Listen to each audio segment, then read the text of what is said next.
Предупредувањата завршуваат, следуваат казни. Владата ќе предложи законски измени во првиот квартал од годинава, со кои ќе се зголемат глобите за трговските ланци што ги кршат правилата за нефер трговија. Сегашната казна од 20.000 евра очигледно не ги спречи злоупотребите.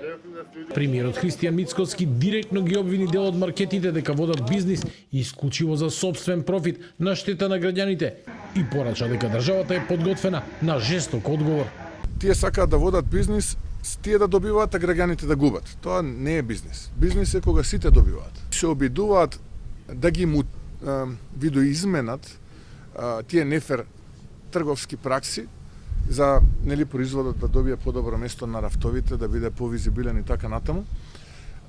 Па тоа што порано беше некаков процент во форма на работа или не знам, денеска е маркетинг услуга, услуга за истражување на пазар и така натаму. И тоа полекано внимателно го документираме и го следиме. Кога ќе бидеме целосно подготвени, а мислам дека наскоро тоа ќе се случи, ќе почнеме да превземаме жестоки мерки.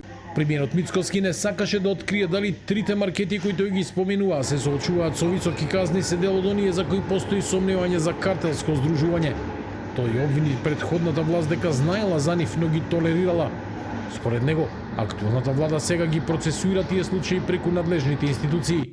Државниот пазарен инспекторат и Комисијата за заштита на конкуренцијата ја анализираат работата на неколку маркети, дали има договорни цени и злоупотреба на пазарната моќ. Однесувањето на оваа влада е да има најпрвен порака на опомена.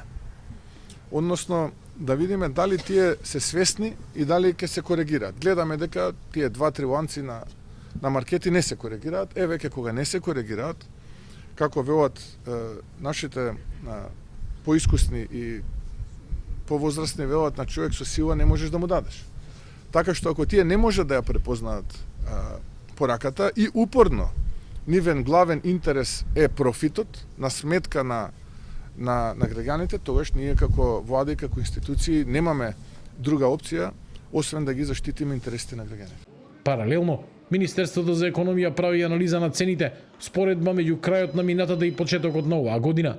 Доколку се потврдат поскапување и девијантно однесување, ќе следуваат конкретни санкции најавуваат надлежните.